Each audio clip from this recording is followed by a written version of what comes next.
England fans find their voice in the heart of Frankfurt on the first day of the finals. Gathered around the bars and restaurants of Römerplatz, they're watched by a small number of state police. But a few streets away, a man dressed for business is trying to ensure any bad behaviour here is punished at home. It is a first. It's the first time we've had CPS lawyers deployed operationally, getting hold of evidence in real time. Nick Hawkins is the chief Crown prosecutor for Hampshire. He's overseeing a unique collaboration between German police and British lawyers. We each bring something to the partnership, and between us we can get the full picture. And we're learning all the time, and we hope by the time we finished in Germany, we'll have a model that we can look at for future tournaments, and indeed looking to the Olympics for foreign teams to come over and assist us when we host the Olympics in 2012.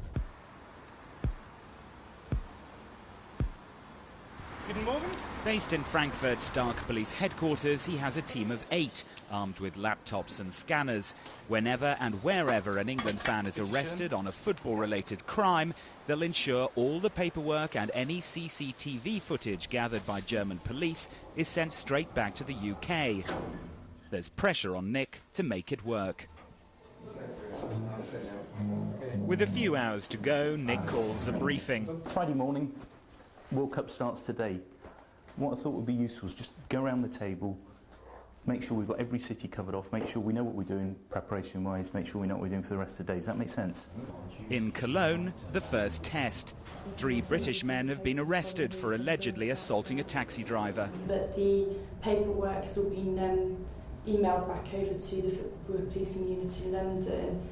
So from that point of view, all the information is being transferred. It's just the final writing up of the reports that needs to be done this morning. Yeah, everyone happy with that?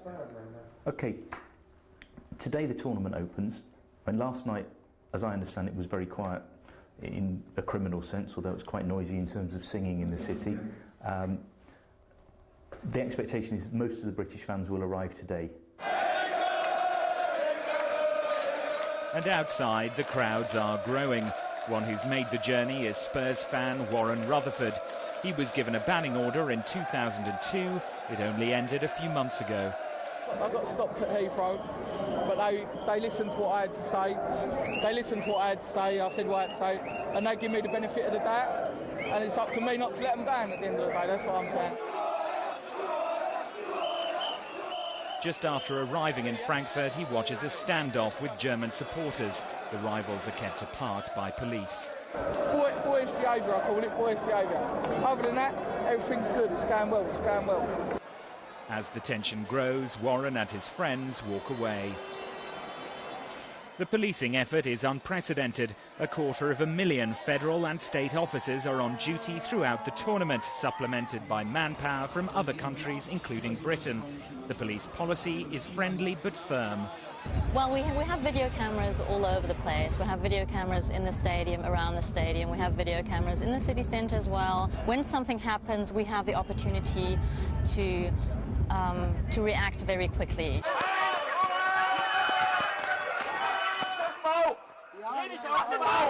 And later that evening, those resources are tested.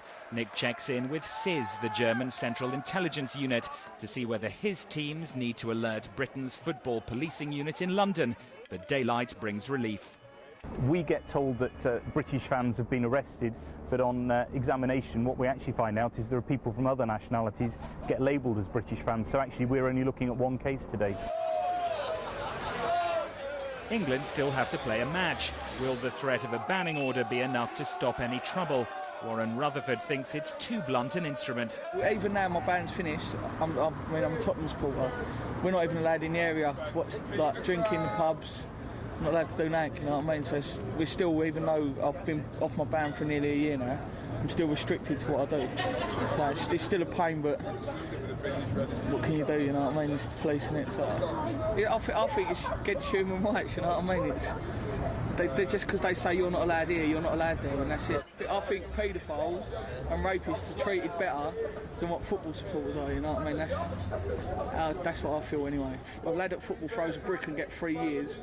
A paedophile, and named and shamed in the newspaper. A paedophile does the same thing and they're protected by the police. It's just, what's that all about? Do you not agree with me? As helicopters hover overhead, 65,000 British supporters inside and outside the ground watch England win, most of them happy enough to enjoy the spectacle, though Warren remains convinced there will be problems as England progress. Yeah, I think so. It's got nothing to do with hooligans either. It's just a normal red-blooded English male, you know what I mean? It's got nothing to do with hooligans inside of things. Once the lads had a beer, that's it, innit? Don't take much, does it? When you're in the hot weather all day till like 11, 12 o'clock at night, just got to control yourself though, innit? So. And certainly later that night, England cheering is heard at skirmishes. But as Sunday morning dawns, the tally of British arrests is just 13, much smaller than predicted. Nick is still up early. We're going to court to deal with two English people who were arrested last night and who've been detained in custody overnight. The judge who's in charge of all hearings over the weekend has given us a call. They're trying to get the paperwork back to Britain faster than the accused. Their goal to get the men arrested as soon as they return and a banning order swiftly applied. So far the system is working well. I don't want to be complacent because we've been dealing with small numbers of fans, which is a success in itself because they're behaving, but we've proved the system to date. I'll be much happier on June the 10th when England have won the World Cup and we've got all the files home, but so far so good. And you'll have to excuse me because I think that's an operational call.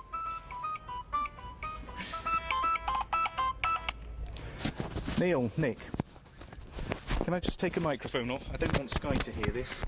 On the phone, news of more arrests. Two men accused of decorating their chests with swastikas and SS insignia, enough for a 3-year ban at domestic and international fixtures. By Sunday afternoon in Frankfurt's Rommerplatz, the Cross of St George makes way for other national flags. As England fans leave Frankfurt for the next fixture in Nuremberg, this unique collaboration between German police and British prosecutors appears to have had a successful genesis.